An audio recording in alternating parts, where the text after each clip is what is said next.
السلام علیکم ورحمۃ اللہ وبرکاتہ۔ ناظرین کرام، جانور ذبح کرتے وقت اگر جانور کے جسم سے بچہ نکلتا ہے، یعنی جانور حاملہ تھا، پتہ نہیں چل سکا، چھوٹا سا بچہ تھا، اس کے بارے میں کیا شریعت میں آتا ہے؟ حضرت ابو سعید رضی اللہ تعالیٰ عنہ فرماتے ہیں، میں نے جانور کے بچے کے بارے میں پوچھا کہ اللہ کے نبی جی، اگر ذبح کرتے ہوئے ہمیں بچہ ملتا ہے جانور کے پیٹ سے، ہم کیا کریں؟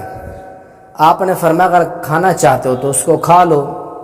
اسی طرح سنن ابی داؤد کے اندر حدیث ہے، پیارے پیغمبر جناب محمد الرسول اللہ صلی اللہ علیہ وسلم سے پوچھا گیا، یا رسول اللہ صلی اللہ علیہ وسلم، ہم بکری، گائے یا اسی طرح اونٹنی ذبح کرتے ہیں تو اس کے پیٹ سے بچہ پاتے ہیں، ہم کیا کریں؟ اس کو کھائیں یا پھینک دیں؟ آپ نے فرمایا کھاؤ تو تم کھا سکتے ہو، اگر نہ کھاؤ تو یہ بھی تمہارے لیے پھینکنا بھی جائز ہے۔ اور آپ نے یہ بھی ساتھ فرمائی اس روایت کے اندر سنن ابی داؤد کے اندر کہ اونٹنی کا، بکری کا، گائے کا ذبح کرنا ہی گویا کہ بچے کا ذبح کرنا ہے۔